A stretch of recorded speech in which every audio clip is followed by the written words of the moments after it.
কুষ্টিয়ার সীমান্ত ঘেঁষা একটি বিস্তীর্ণ প্রান্তর, চারদিক খুটখুটে অন্ধকার, কেবল ঝিঝি পোকার একটানা ডাক ছাড়া আর কোনো শব্দ নেই। কিন্তু একটু মনোযোগ দিয়ে কান পাতলেই ওপর থেকে এক ধরনের অদ্ভুত একটানা যান্ত্রিক গুঞ্জন শোনা যায়, হো। মাটির বুক চিরে উঠে যাওয়া বিশাল বিশাল স্টিলের টাওয়ার, আর তার ওপর দিয়ে টানা হাই ভোল্টেজ ট্রান্সমিশন লাইন। এই লাইনগুলো ভারত থেকে সোজা ঢুকে এসেছে বাংলাদেশের ভেতরে। এই তারের ভেতর দিয়ে হাজার হাজার মেগাওয়াট বিদ্যুৎ ছুটে আসছে। কিন্তু যারা ভূ রাজনীতির গভীর অন্ধকারটা চেনেন, তারা জানেন এই তারগুলোর ভেতর দিয়ে শুধু ইলেকট্রন বা বিদ্যুৎ প্রবাহিত হচ্ছে না, এর ভেতর দিয়ে প্রবাহিত হচ্ছে একটি স্বাধীন দেশের পরাধীনতার নির্যাস। সীমান্ত পাহারায় থাকা এক তরুণ বিজেপি সদস্য টাওয়ারের দিকে তাকালেন। তার মনে হলো ওগুলো কোনো বিদ্যুতের খাম্বা নয়, ওগুলো এক একটি লৌহ কঠিন শেকল, যা দিয়ে একটি পুরো দেশের অর্থনীতি, শিল্প কারখানা এবং ভবিষ্যৎকে আষ্টে পৃষ্ঠে বেঁধে রাখা হয়েছে।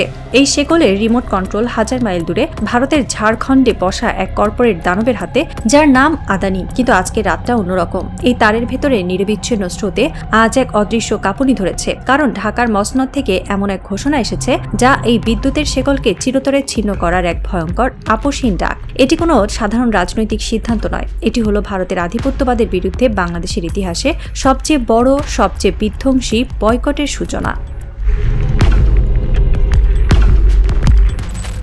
জ্বালানি বা এনার্জি হলো আধুনিক বিশ্বের সবচেয়ে বড় অস্ত্র। কোনো দেশের অর্থনীতিকে যদি চিরতরে পঙ্গু এবং পরাধীন করে রাখতে হয়, তবে তার জ্বালানির চাবিকাঠি নিজের হাতে নিয়ে নেওয়াই হলো সবচেয়ে মোক্ষম কৌশল। বিগত স্বৈরাচারী সরকার ঠিক এই কাজটি করেছিল ভারতের সাথে হাত মিলিয়ে। বাংলাদেশের মোট বিদ্যুতের চাহিদার প্রায় 17% ভারত থেকে আমদানি করা হতো। কিন্তু এই আমদানির পেছনের হিসাবটা শুনলে যে কোনো সুস্থ মানুষের শির দ্বারা বেয়ে ঠান্ডা স্রোত নেমে যাবে। ভারতের আদানি গ্রুপের কাছ থেকে কেনাই বিদ্যুতের দাম ছিল আন্তর্জাতিক বাজারের চেয়ে কয়েক গুণ বেশি। এই পুরো প্রক্রিয়াটি ছিল একটি নিখুঁত একচেটিয়া কর্পোরেট ফাঁদ। কিভাবে? আদানির নিজস্ব কয়লা খনি রয়েছে অস্ট্রেলিয়ায়। সেই খনি থেকে কয়লা তোলা হতো তাদের নিজেদের ট্রাকে। সেই কয়লা পরিবহন করে ভারতে নিয়ে আসতো আদানির নিজস্ব শিপিং কোম্পানি। যে বন্দরে সেই জাহাজ ভিড়ত সেটিও আদানির নিজস্ব পোর্ট। পোর্ট থেকে বিদ্যুৎ কেন্দ্র পর্যন্ত কয়লা যেত তাদের নিজেদের ট্রেনে। এরপর সেই কয়লা পুড়িয়ে বিদ্যুৎ উৎপন্ন হতো আদানির নিজস্ব পাওয়ার প্ল্যান্টে।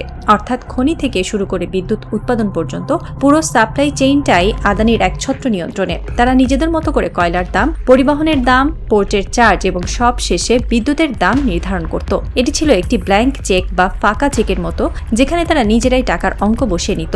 আর এর ফলস্বরূপ বাংলাদেশের সাধারণ ভোক্তাকে বাজারের চেয়ে প্রায় 5 গুণ বেশি দামে বিদ্যুৎ কিনতে হতো।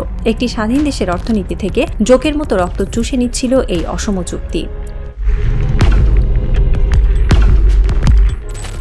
এই ভয়ঙ্কর চুক্তি কোনো ভুল বা দুর্ঘটনা ছিল না, এটি ছিল একটি সুপরিকল্পিত ভূ রাজনৈতিক স্ট্র্যাটেজি। যতদিন ব্রহ্মপুত্রের পানি বইবে আমরা ভারত মাতার কাছে কৃতজ্ঞ থাকব।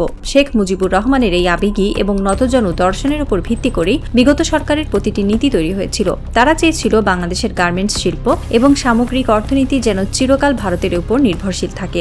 দিল্লির সাউথ ব্লক আর ঢাকার স্বৈরাচার মিলে একটি অত্যন্ত চতুর খেলা খেলেছিল। তারা পরিকল্পিতভাবে বাংলাদেশের নিজস্ব এনার্জি সেক্টর বা জ্বালানি খাতকে পঙ্গু করে রেখেছিল। নতুন কোনো গ্যাস কূপ খনন না করা, সস্তা বিকল্প জ্বালানির দিকে না হাঁটা, এগুলো ছিল সেই ব্লু প্রিন্টেরই অংশ। উদ্দেশ্য একটাই, বাংলাদেশের শ্বাস প্রশ্বাসের সুইচটা যেন সবসময় দিল্লির হাতে থাকে। ভারত এটাকে নাম দিয়েছিল উইন উইন কোঅপারেশন বা উভয়ের লাভ। কিন্তু বাস্তবে এটি ছিল একটি জিম্মি দশা। যখনই বাংলাদেশ ভারতের কোনো অন্যায়ের প্রতিবাদ করার চেষ্টা করত, তখনই প্রচ্ছন্ন হুমকি আসতো, বিদ্যুৎ বন্ধ করে দেব, পুরো দেশ অন্ধকারে ডুবে যাবে, তোমাদের গার্মেন্টস কারখানাগুলো অচল হয়ে যাবে।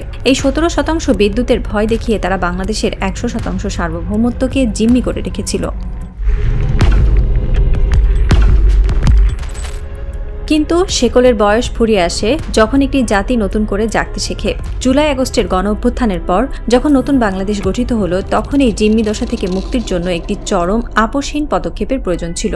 আর ঠিক সেই পদক্ষেপটি নিলেন প্রধানমন্ত্রী তারেক রহমান। তিনি ভারতের আধিপত্যের কেন্দ্রবিন্দুতে, অর্থাৎ তাদের এনার্জি মনোপলিতে এক সরাসরি আঘাত হানলেন। তিনি একটি ঐতিহাসিক ডিক্রি বা সরকারি আদেশ জারি করলেন। আমাদের যত সরকারি ভবন রয়েছে, প্রথম ফুরসতে তার সবগুলোর ছাদে সোলার প্যানেল বা সৌর বিদ্যুৎ ব্যবস্থা স্থাপন করতে হবে। ভারত থেকে আসা ওই দামি বিদ্যুতের উপর নির্ভরতা এখনই কমাতে হবে। এটি কেবল একটি এনার্জি পলিসি ছিল না, এটি ছিল ভারতের বিদ্যুৎ বয়কট করার এক নীরব কিন্তু বিধ্বংসী ঘোষণা। শুধু সরকারি ভবন নয়, দেশের মধ্যবিত্ত এবং উচ্চ মধ্যবিত্ত মানুষের কাছে সৌর বিদ্যুৎকে সহজলভ্য করার জন্য সোলার ইনভার্টার এবং প্যানেল উৎপাদনের ক্ষেত্রে একটি নতুন আর্থিক কাঠামো তৈরিরও কড়া নির্দেশ দেওয়া হলো। সাধারণ মানুষকে বার্তা দেওয়া হলো, নিজেদের বিদ্যুৎ নিজেরা উৎপাদন করুন, ভারতের ওই চড়া দামের বিদ্যুতের শেকল থেকে নিজেদের মুক্ত করুন।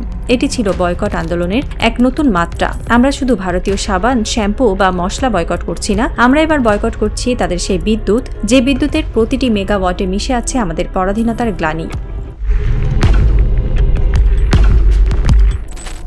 এই সৌর বিপ্লব বা সোলার বয়কট মুভমেন্টের পেছনে একটি অত্যন্ত মজবুত আন্তর্জাতিক প্রেক্ষাপট রয়েছে। প্রধানমন্ত্রী তারেক রহমান যে পথে হাঁটছেন সেটি আসলে ধার করা হয়েছে আমাদের আরেক প্রতিবেশী দেশ পাকিস্তানের একটি অত্যন্ত সফল কৌশল থেকে। বিগত কয়েক বছরে তীব্র বিদ্যুৎ সংকট এবং IMF এর চাপে পিষ্ট হয়ে পাকিস্তান তাদের এনার্জি পলিসিতে এক বিশাল পরিবর্তন এনেছে।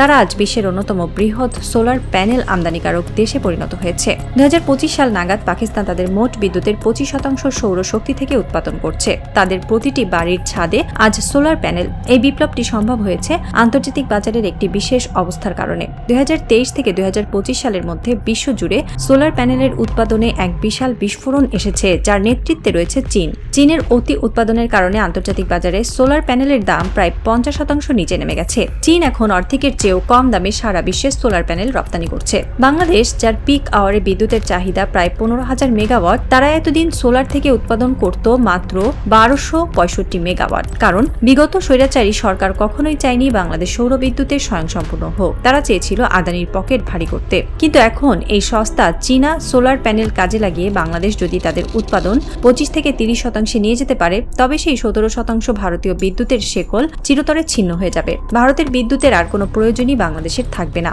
আদানির ওই আকাশছোঁয়া বিল আর আমাদের মেটাতে হবে না। একটি বয়কট কিভাবে একটি দেশের অর্থনীতিকে চিরস্থায়ী মুক্তি দিতে পারে, এটি হবে তার সবচেয়ে বড় প্রমাণ।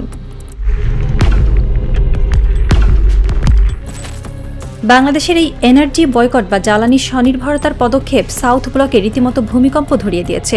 ভারত বুঝতে পেরেছে বাংলাদেশ যদি একবার সৌর বিদ্যুতে স্বয়ংসম্পূর্ণ হয়ে যায়, তবে তাদের হাতে আর ব্ল্যাকমেইল করার মতো কোনো অস্ত্রই অবশিষ্ট থাকবে না। এই চরম হতাশা এবং ক্ষোভ থেকেই ভারত তাদের কূটনৈতিক শিষ্টাচার ভুলে এক অভূতপূর্ব পদক্ষেপ নিল। তারা বাংলাদেশে তাদের নতুন রাষ্ট্রদূত হিসেবে পাঠালো ত্রিপাঠী নামের এক কট্টর রাজনীতিককে। এর আগে ভারত সবসময় পেশাদার কূটনীতিক বা ব্যুরোক্র্যাটদের পাঠাতো, কিন্তু একজন রাজনীতিককে পাঠানোর অর্থ হলো ভারত এখনো বাংলাদেশে তাদের রাজনৈতিক ছায়াযুদ্ধ চালিয়ে যেতে চায়। ত্রিপাঠী ঢাকায় পা রাখার কয়েকদিন পরে দিল্লিতে 5 আগস্টের ওই রাজনৈতিক ইভেন্টের অনুমতি দেওয়া হলো, যেখানে বসে পতিত স্বৈরাচারী নেত্রী বাংলাদেশের বিরুদ্ধে বিষেধাগার করলেন। এটি ছিল ভারতের চরম ডেসপারেশন বা মরিয়া অবস্থার বহিঃপ্রকাশ। তারা ভাবছে পতিত স্বৈরাচারকে দিয়ে 2-4টে হুমকি দেওয়ালে আর সীমান্তে উত্তেজনা তৈরি করলে ঢাকার মানুষ হয়তো আবার ভয়ে তাদের কাছে মাথা নত করবে। তারা ভাবছে হুমকি দিলেই এরা আবার আমাদের আদানির বিদ্যুৎ কিনতে বাধ্য হবে। কিন্তু তারা বুঝতে পারছে না যে তাদের এই জেদ, এই অন্ধত্বই তাদের জন্য দক্ষিণ এশিয়ার মাটি চিরতরে পর করে দিচ্ছে। বাংলাদেশের মানুষ আজ যে বয়কটের ডাক দিয়েছে তা কোনো সাময়িক আবেগ নয়, এটি একটি জাতির শেকল ভাঙার চূড়ান্ত সংগ্রাম।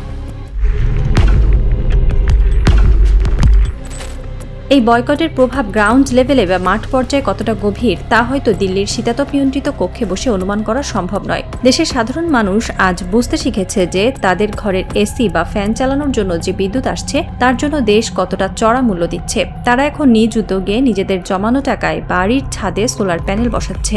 এটি শুধু বিদ্যুৎ বিল বাঁচানোর চেষ্টা নয়, এটি হলো ভারতের আধিপত্যের গালে সাধারণ মানুষের একটি নীরব চপেটাঘাত। কারখানাগুলো যারা একসময় ঘন ঘন লোডশেডিং এবং ভারতের দামি বিদ্যুতের কারণে ছিল, তারাও এখন বিশাল বিশাল সোলার ইনভার্টার বসাচ্ছে।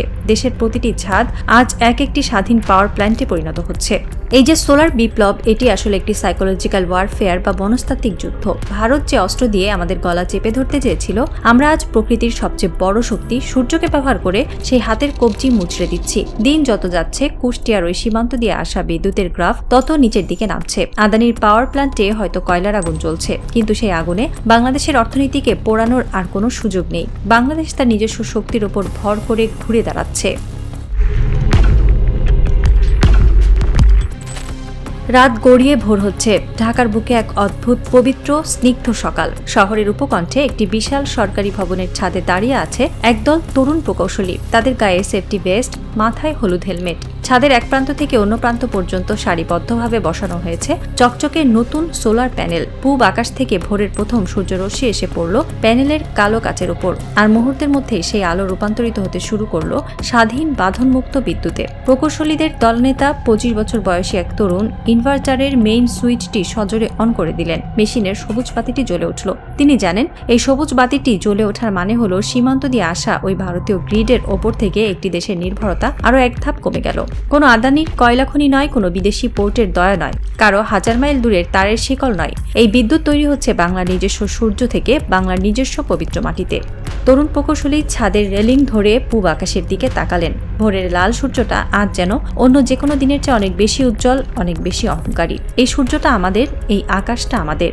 হাজার মাইল দূরে দিল্লির কোনো এক অন্ধকার বাংকারে বসে হয়তো কেউ এখনো পুরনো মানচিত্র নিয়ে নতুন ষড়যন্ত্রের জাল বুনছে। কেউ হয়তো ভাবছে একটি প্রেস ক্লাবের ইভেন্ট দিয়ে একজন পলিটিশিয়ান বা রাষ্ট্রদূত পাঠিয়ে একটি জাগ্রত জাতিকে আবার পরাধীনতার শিকলে বাঁধা যাবে। কিন্তু বাংলার এই নতুন প্রহরীরা আর কখনো ঘুমানোর জন্য তৈরি হয়নি। যে জাতি একবার স্বাধীনতার প্রকৃত স্বাদ পেয়ে যায়, যে জাতি নিজের শক্তিতে আলো জ্বালাতে শেখে, তাকে আর কোনো পরাশক্তির অন্ধকার দাবিয়ে রাখতে পারে না। আমরা আমাদের আকাশকে তারের শেকল থেকে মুক্ত করেছি। আমাদের অর্থনীতি এখন আর কারো দয়ার ভিখারি নয়। বাতাসে আজ এক নতুন গান ভাসছে। এই গান শিকল ভাঙার গান, এই গান আত্মমর্যাদার গান। ভারতের ওই আধিপত্যবাদের কালো ছায়া আজ চিরতরে পিছু হটেছে। এই মাটি, এই সূর্য আর এই স্বাধীন আকাশ আজ শুধু একটি অজেয় বাংলাদেশের কথা বলছে। যে দেশ নিজের শক্তিতে দাঁড়াতে জানে, সেই দেশকে পৃথিবীর কোনো শক্তি আর দাবিয়ে রাখতে পারবে না। বাংলাদেশ চিরজীবী হোক, আর তার স্বাধীনতা এই ভোরের সূর্যের মতোই চিরকাল অম্লান থাকুক।